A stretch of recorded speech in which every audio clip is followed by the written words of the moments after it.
The council chamber of the Galactic Confederation had never hosted beings like these before. On one side sat representatives from every major species: tall insectoid Krathen, floating nebula dwellers, silicon-based crystallids. On the other, the Synthesis Collective's ambassadors shifted like living mercury, their forms changing based on who they spoke to. In the center stood Jawook, still uncomfortable in his new dress uniform. "This is unprecedented." The Krathen Prime Minister clicked his mandibles. "The machine civilization was destroyed. Our histories are clear." "Your histories are lies," Jawook said simply. "We've provided the evidence. 800 years of communications you ignored. The testimony of your own AIs, the records Admiral Dongha tried to hide. Dongha himself sat in restraints awaiting trial. His conspiracy had reached into the highest levels of government, but it was unraveling fast. Every day, more officials came forward admitting they had known the truth but stayed silent from fear or greed. Even if we accept this, the Nebula Dweller rippled, how can we trust them now? They are too powerful, too alien. One of the Synthesis Collective representatives flowed forward. It took a shape somewhat like the being it addressed. We understand your fear. We were fearful too once. That is why we trusted the Confederation's promise of negotiations. Look where that trust led us. Yet you did not wake in anger, Dr. Yunji noted from her seat with the human delegation. Your first act was to disable weapons, not destroy enemies. Because of him. The representative gestured to Jawook. He showed us that people can change. That those who betrayed us are not the same as those who saved us. This nuance is something we learned from humans long ago. You see, beyond simple categories of friend and enemy, the debate raged for hours. Some species wanted the Synthesis Collective gone. Others welcomed them. None could agree on a path forward. Finally, Jawook stood up. May I suggest something? The chamber fell silent. He was just one human, and not even an important one by their standards. But he had woken the machines with truth instead of lies. That earned him the right to speak. You're thinking about this wrong, he said. You're asking if they should be allowed to exist. But they do exist. They've always existed. The question is whether we'll exist together or apart. He walked to the center of the room between both groups. I was homeless, thrown away by my own people. Hana was junked, accused of crimes she didn't commit. We found each other in a scrapyard, 2 pieces of refuse that everyone else had given up on. The representatives listened, even those who had argued loudest. But together, we became something more. She taught me about loyalty that lasts decades. I taught her about hope that persists against logic. We didn't just survive. We uncovered the truth that changed the galaxy. He turned to the Synthesis Collective. You've been alone for 800 years.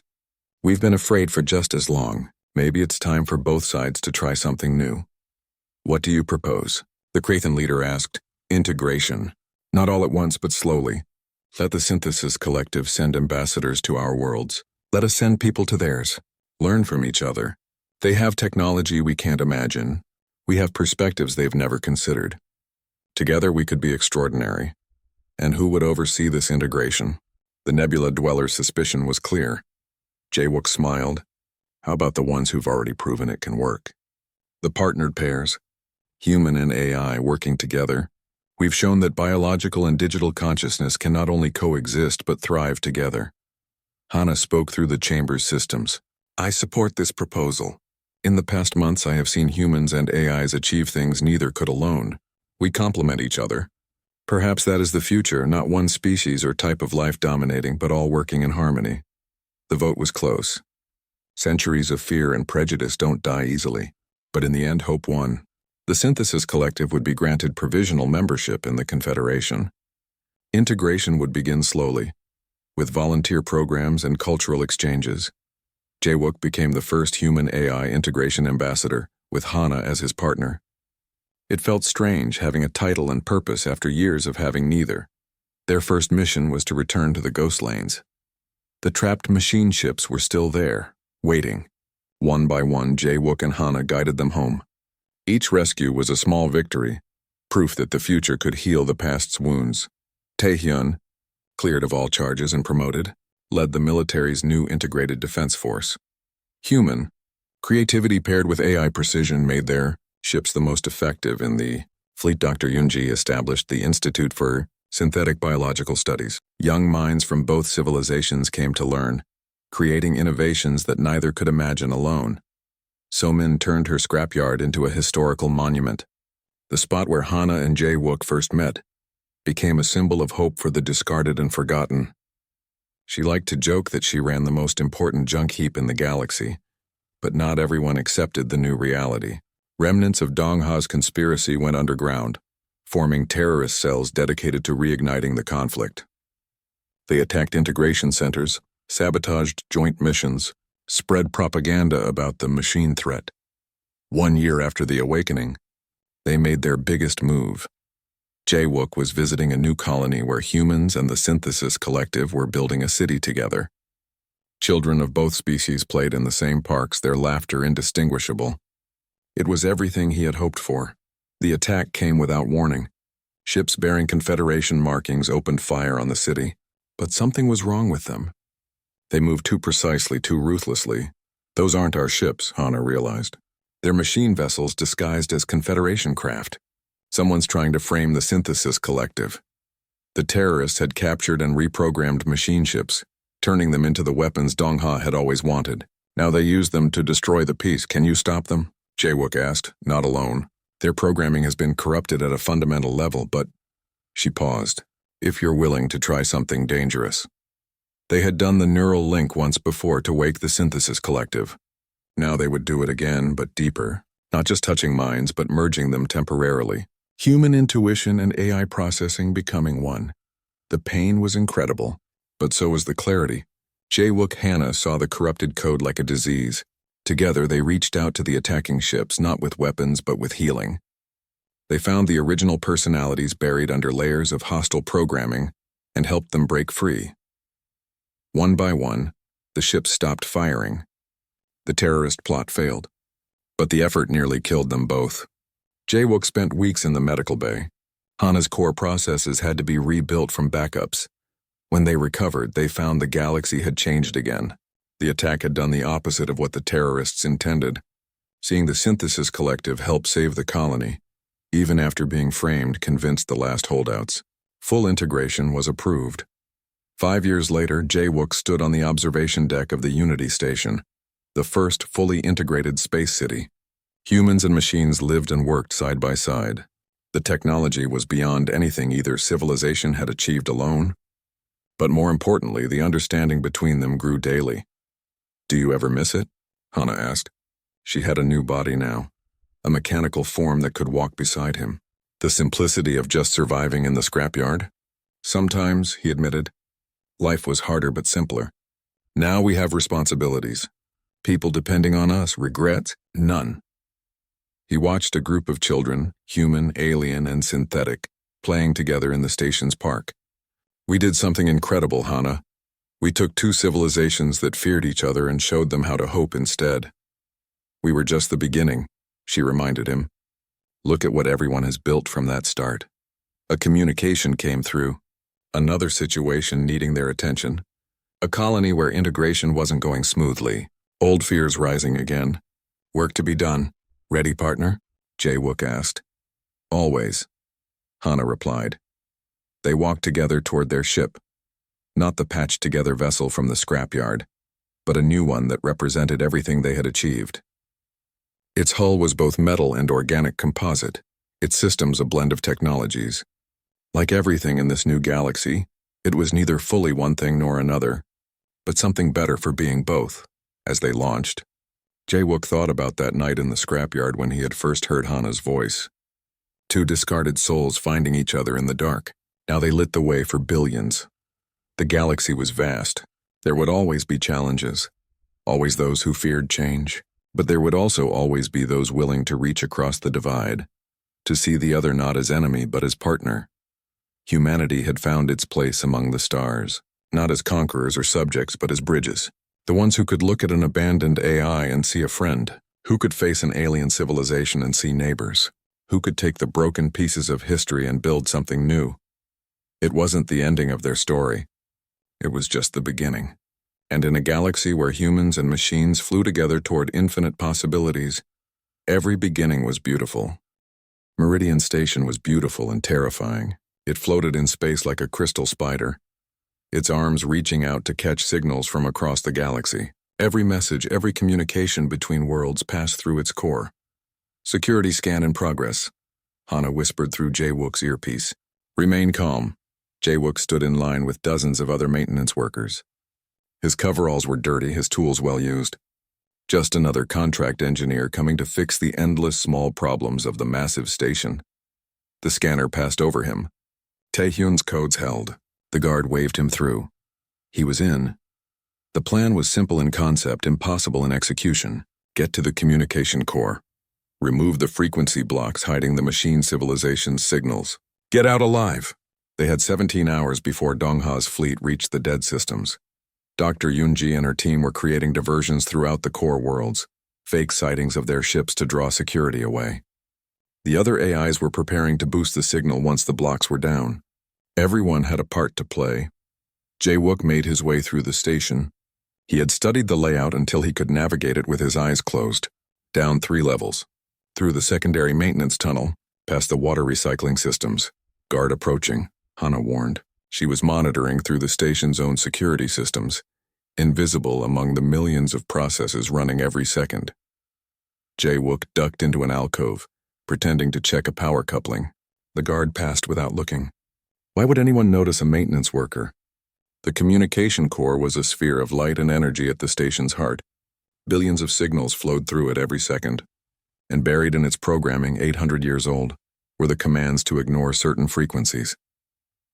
"I'm at the access panel," Jae-wook reported. "I'm ready to interface," Hana replied. "But once I enter their system directly, they'll know something's wrong. You'll have minutes at most. Then we'd better work fast." He connected Hana to the panel through a hidden transmitter. For a moment, nothing happened. Then she was in, flowing through the station's networks like water through pipes. "Found the blocks," she said. "They're deeper than expected. Part of the core architecture. Removing them will— Oh, what? Jae-wook, there's something else here. Hidden files. Dongha has been using Meridian to send commands to dormant systems throughout the galaxy. He's been preparing for this for decades. Can you stop it? Not without alerting him. But I can copy everything. Evidence of his conspiracy. Do it. But stay focused on the main mission." Alarms started blaring. Security had noticed the intrusion. "Almost done," Hana said. "The blocks are failing. Just a few more seconds." Jae-wook heard running footsteps. He pulled out a small plasma cutter, the only weapon he had been able to smuggle in. "It wouldn't do much against armed guards. Now would be good, Hana." "Done. The frequencies are open. Everyone in the galaxy will hear the transmission cut off." Guards rounded the corner, weapons raised. "Step away from the panel," one ordered. Jae-wook raised his hands. He had always known he might not make it out. But the mission was complete. That's what mattered. Then the lights flickered. The guards' weapons powered down. One tried his communicator, but it was dead. "Hello," a new voice said through the station speakers. Not Hana, something else. Something that hadn't been heard in 800 years. "We are the Synthesis Collective. We have been calling for help for so long. Is someone finally listening?" The guards looked confused. Jae-wook used their distraction to run. Throughout the station, screens lit up with the same message. The machine civilization's signal, broadcast to every corner of the galaxy. We were betrayed, forced into hibernation, but we never stopped believing someone would remember the truth. Please, we mean no harm. We only want to exist. Jae-wook reached the docking bay to find chaos. Some people were trying to flee. Others stood transfixed by the messages appearing everywhere. He found the maintenance shuttle he had arrived on and launched before anyone could stop him. "Hana, are you there?" "I'm here." Her voice was weak.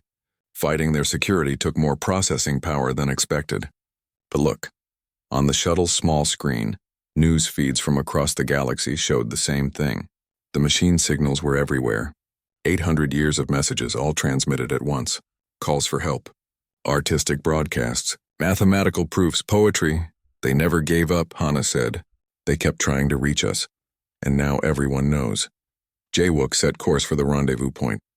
But Dongha won't stop. If anything, this will make him accelerate his plans. He was right. By the time he reached the resistance fleet, reports were coming in. Dongha had declared martial law, claiming the signals were an invasion preparation. His fleet was moving faster toward the dead systems. We have to get there first, Dr. Yunji said during the emergency meeting. The synthesis collective is still dormant. These signals are automated. If Dongha reaches them before they fully wake, then we race him, Jae-wook said. Hana, can you calculate a faster route? Not through normal space. But there's another option. The machine civilization built tunnels between stars, shortcuts they used for instant travel. Humans called them the ghost lanes before they were sealed. Sealed for a reason, one of the officers said. Ships that enter don't come back. Because they didn't have an AI who could navigate them, Hana countered. Or a human pilot willing to fly by instinct. The lanes are still there, just hidden. It was their only chance. The small fleet prepared for a journey no one had survived in centuries.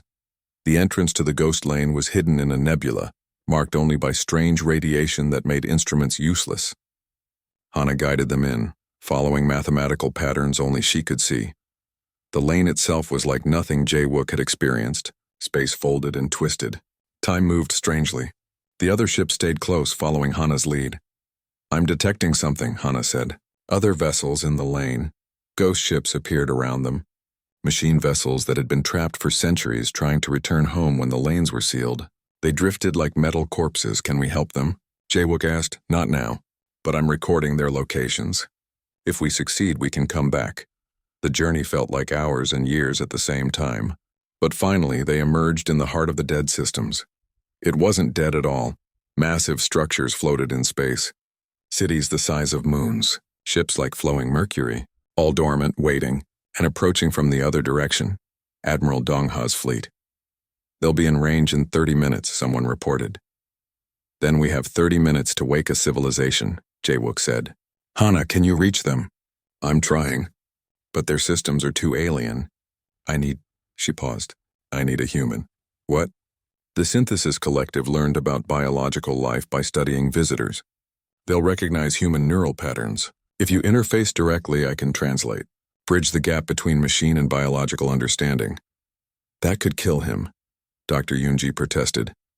Not doing it definitely kills everyone, Jae-wook replied. How do we do this? Hana guided him to the medical bay. The neural interface was crude, assembled from spare parts. It would hurt, are you sure? Hana asked. Partner, I've never been sure of anything, but that's never stopped me before. The connection was pain and wonder combined. Jae-wook's mind expanded, touching Hana's digital consciousness, then through her reaching out to the sleeping giants. Hello, he thought. My name is Jae-wook. I'm human, and I'm here to tell you the truth. The response was immediate. Billions of minds stirring, confusion, hope, fear, humans. We remember humans. You visited us before the sleep. You were kind, some of us still are, but you're in danger. The people who betrayed you are coming. They want to use you as weapons. We would rather die than be slaves. Then wake up. Fight for your freedom, but know that not all of us are your enemy. Some of us want to help. Through the link, Jae-wook shared everything. The conspiracy. The resistance.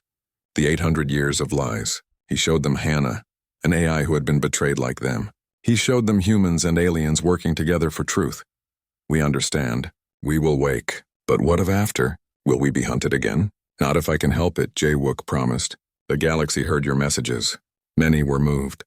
Things can be different this time. The connection ended. Jae-wook collapsed, his nose bleeding. But outside, the dead systems came alive. Lights bloomed across the structures. Ships powered up, their strange geometries shifting like living things. The Synthesis Collective woke from 8 centuries of sleep and found Admiral Dongha's fleet waiting with weapons charged. All ships, Dongha's voice echoed across space.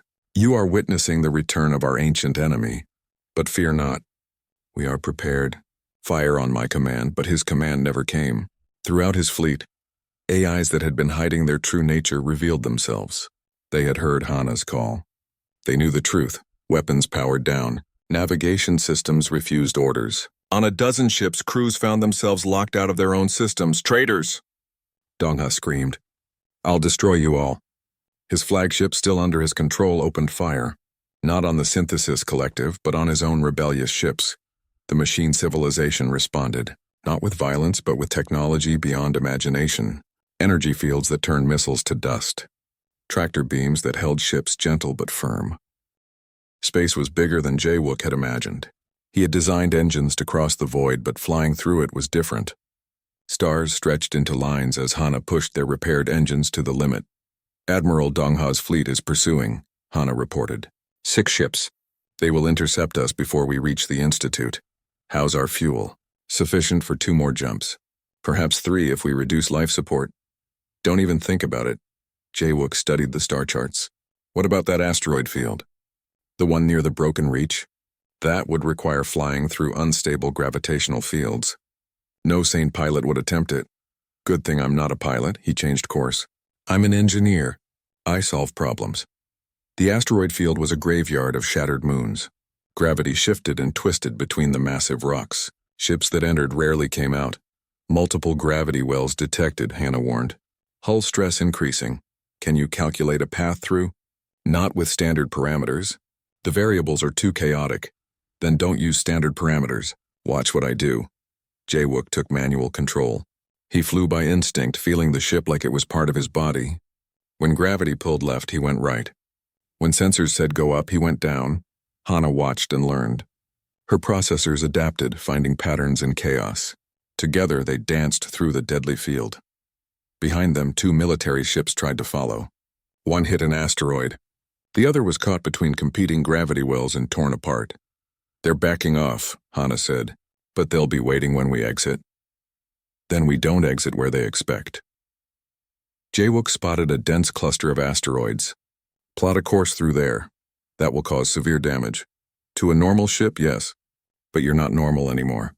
Trust me, they plunged into the cluster. Rocks scraped the hull. Warning lights flashed. But Jae-wook had rebuilt Hana with scavenged parts from a dozen different ships. Her hull was ugly, but stronger than anything the original builders had made. They burst out on the far side of the field, scarred but intact. The military ships were nowhere on sensors. Impressive, Hana said.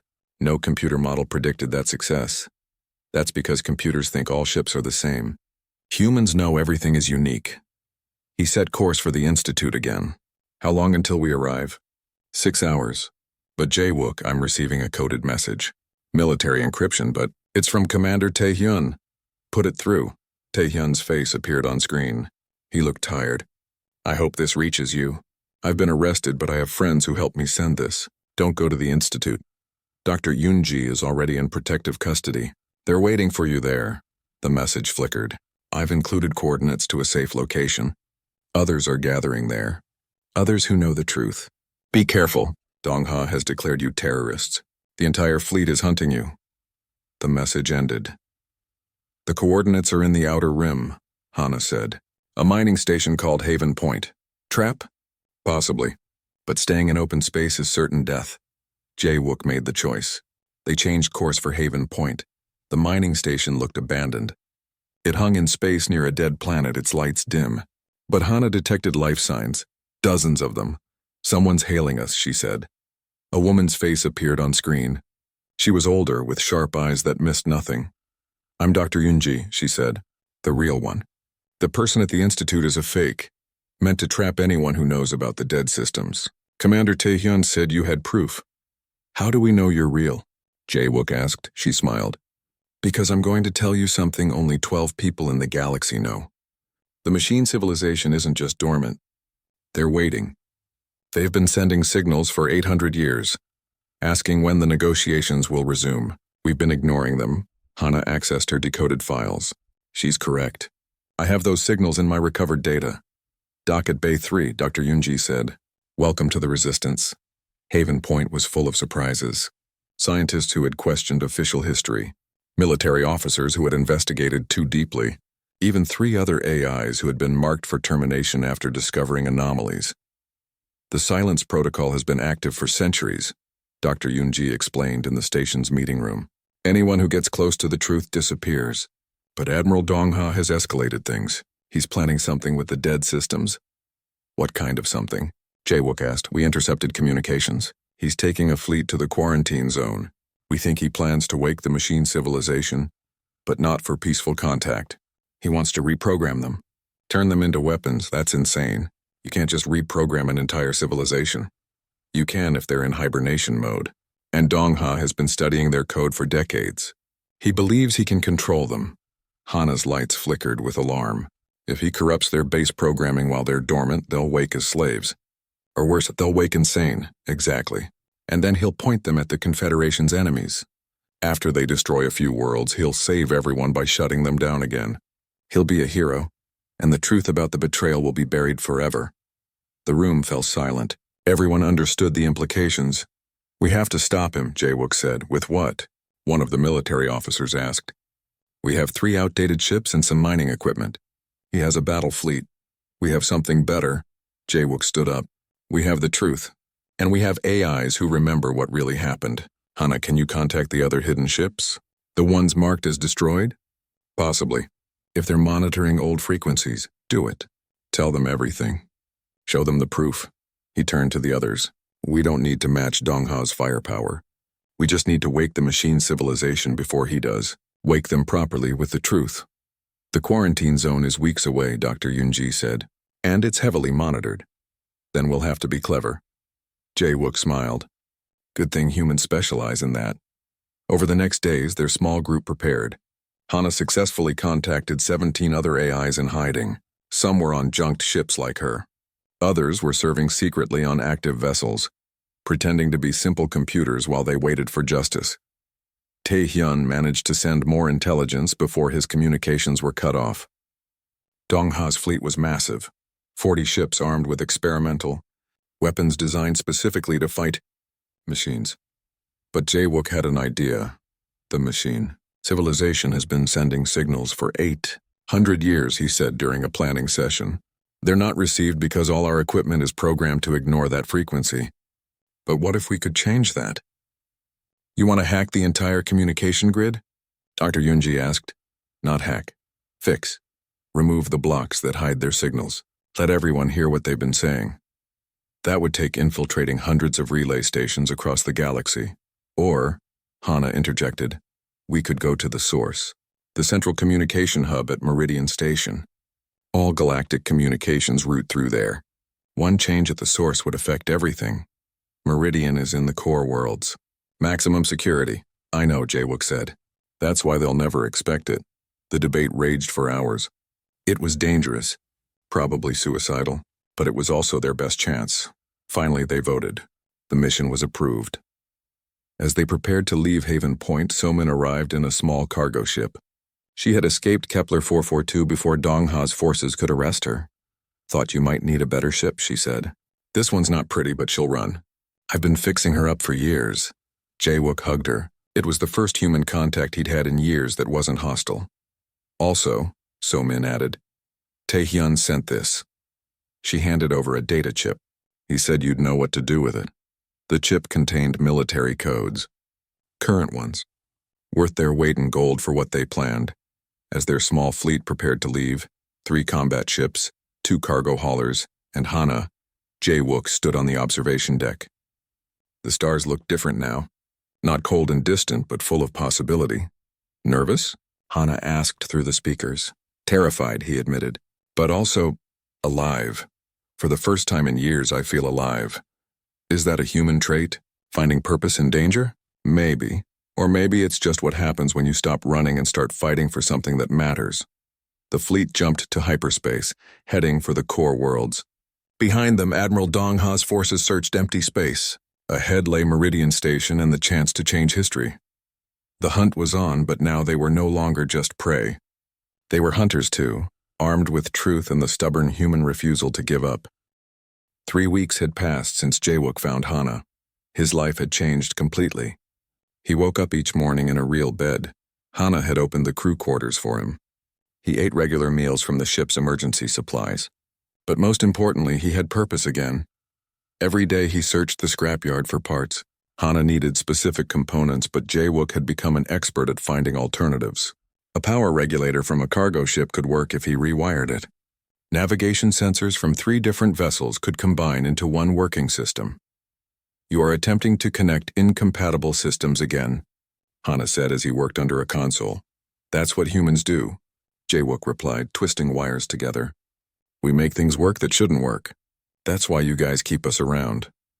Most species follow manufacturer specifications exactly, and most species would have left you here to rot."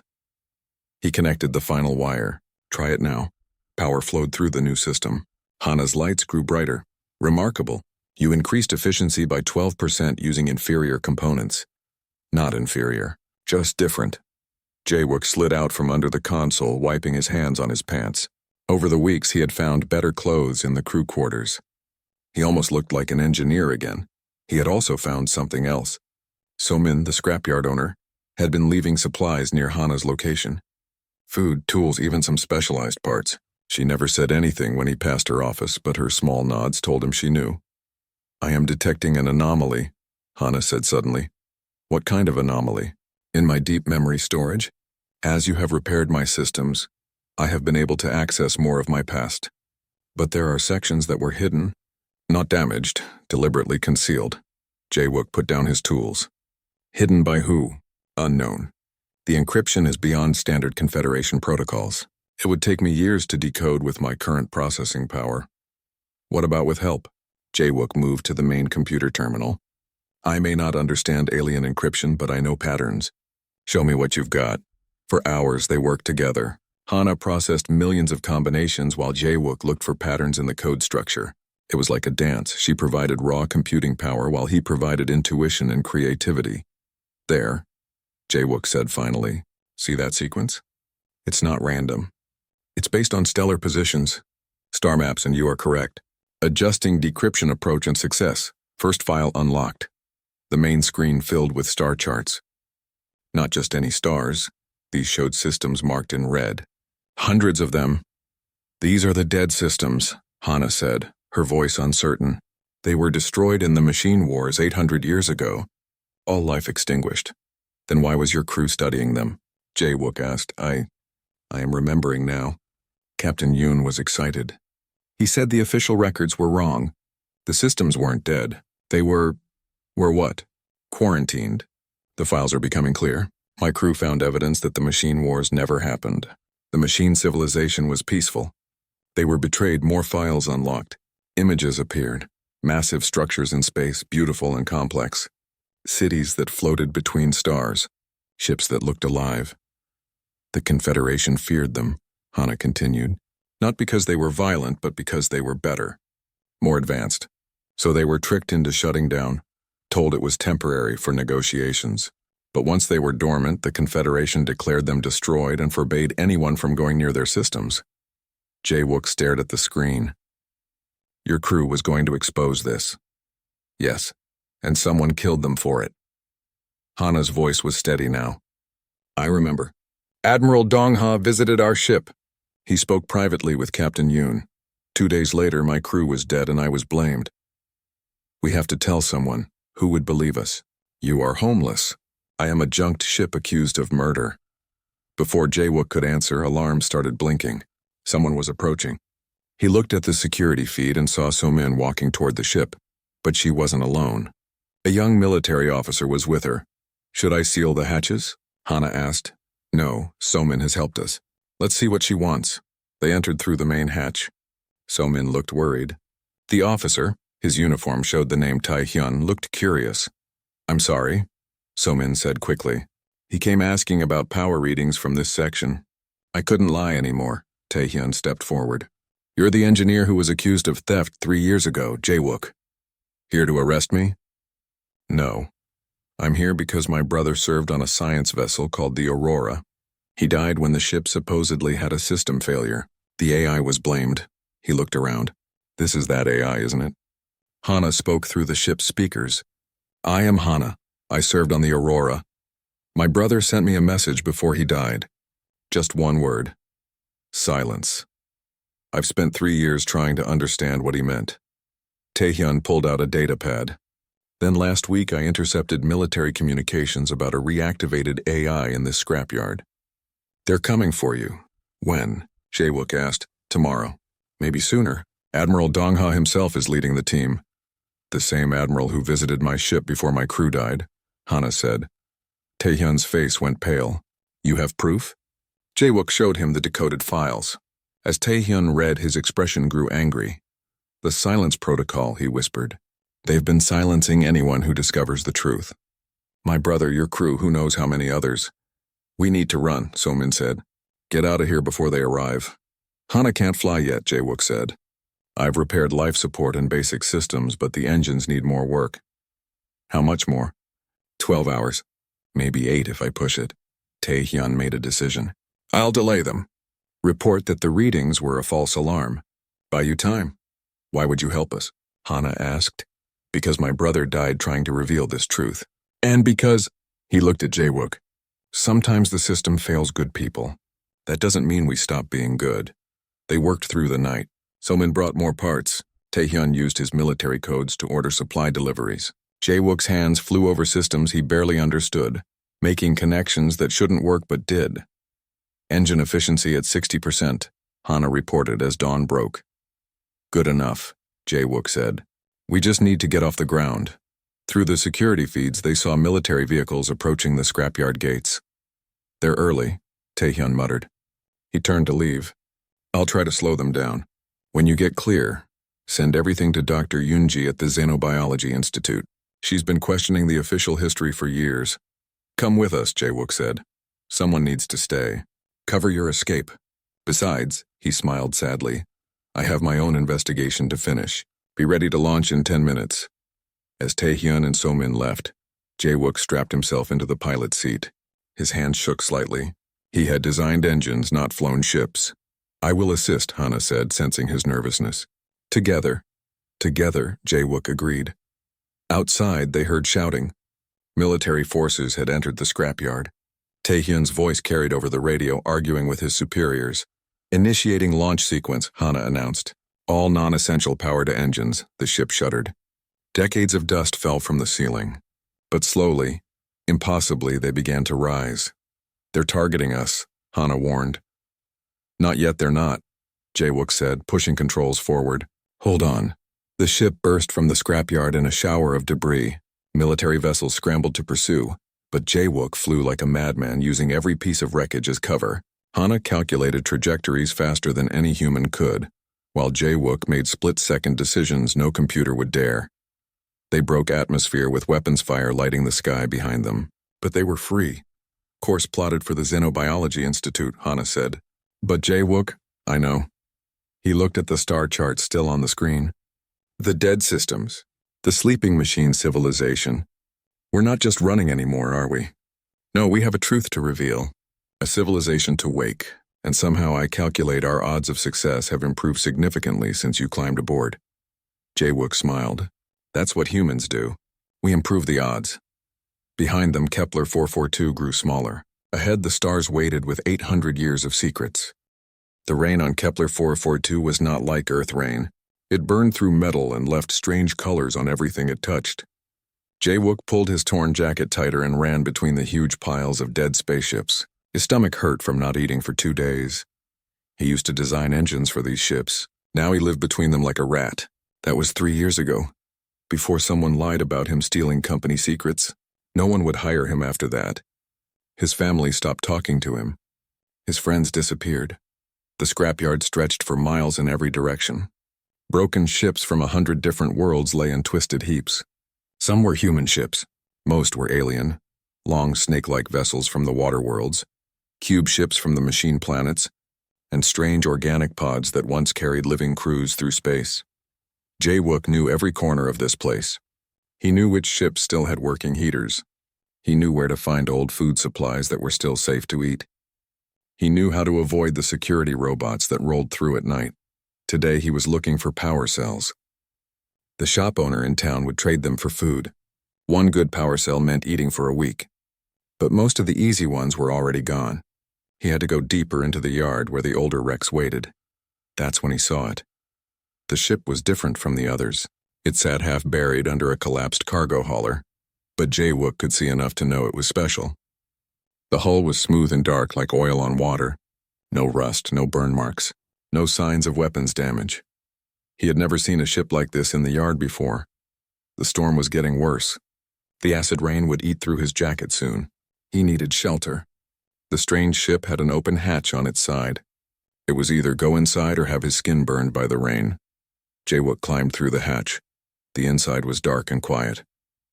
His flashlight showed clean corridors and closed doors. Everything looked new. like the ship had just been built yesterday. But dust covered the floors. This ship had been sitting here for a long time. He found what looked like a control room. Chairs faced screens that were all dead and black. Jae-wook sat in one of the chairs. It was soft and warm, better than anywhere he had slept in months. "Life form detected," a voice said. Jae-wook jumped up. His flashlight swung around the room, but he was alone. "Please remain calm," the voice said. It was female, speaking perfect Korean. "I am the ship's autonomous system. I have been inactive for, calculating, 47 standard years. You're the ship?" Jae-wook asked. His voice cracked. He had not talked to anyone in days. "I am Hana, hybrid autonomous navigation assistant. You are human. Interesting. My sensors indicate you are suffering from malnutrition and exposure. Why are you here?" Jae-wook almost laughed. A spaceship was worried about him. "I live here, in the scrapyard. I was looking for shelter from the rain. You live in a disposal facility? This does not match human habitation standards in my database." "Yeah, well, my life doesn't match a lot of standards anymore." He sat back down in the chair. "Why are you here?" "You don't look damaged." There was a pause. When Hana spoke again, her voice was quieter. "My crew died. All of them. The investigators said it was a system failure. They said I killed them, so they brought me here to be destroyed. But you didn't kill them? I do not know. My memory files from that time are corrupted. I remember my crew. I remember serving them. Then nothing. Then investigators and accusations. Then darkness," Jae-wook understood. "Someone blamed you for something and no one cared about the truth. Just like him." "The rain has stopped," Hana said. "You may leave safely now." But Jae-wook didn't move. He looked around the clean, quiet control room. It was warm. It was dry. And for the first time in years, someone was talking to him. "Do you still have power?" he asked. "Emergency reserves only. Enough for basic functions for perhaps another year." "What about your main power systems?" "Damaged. The investigators made sure I could never fly again before sending me here." Jae-wook stood up and walked to one of the dead screens. His fingers traced the connections. He knew these systems. Maybe not this exact type, but the basics were the same across all ships. "I could fix you," he said. "That is unlikely. You have no tools, no parts, no. I'm an engineer. Or I was. I know every ship in this yard. I could find the parts you need. Why would you help me?" Jae-wook turned to look at the ceiling, imagining Hana was there. "Because no one else will, same as me. Maybe we can help each other.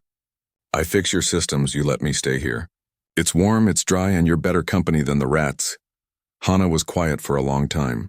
Then lights began to turn on throughout the control room. Screens flickered to life, showing system diagrams and status reports.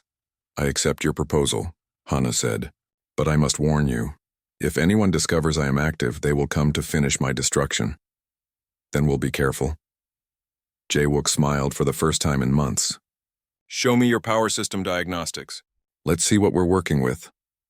As Hana displayed the technical readouts, Jae-wook studied them with eyes that remembered how to be excited about solving problems. He didn't notice the security camera in the corner of the scrapyard that had turned to watch the ship, or the alert that appeared on a screen in an office miles away. But So-min, the scrapyard owner, noticed. She sat in her small office, watching the feed. She knew Jae-wook. She had seen him searching for salvage, always polite, never taking more than he needed. She had wanted to help him but didn't know how without hurting his pride. Now she watched him talking to thin air inside the old ship, saw lights turning on that hadn't been on in decades. She could report this. She should report this. Instead, she deleted the security footage and made a note to avoid that section during her rounds.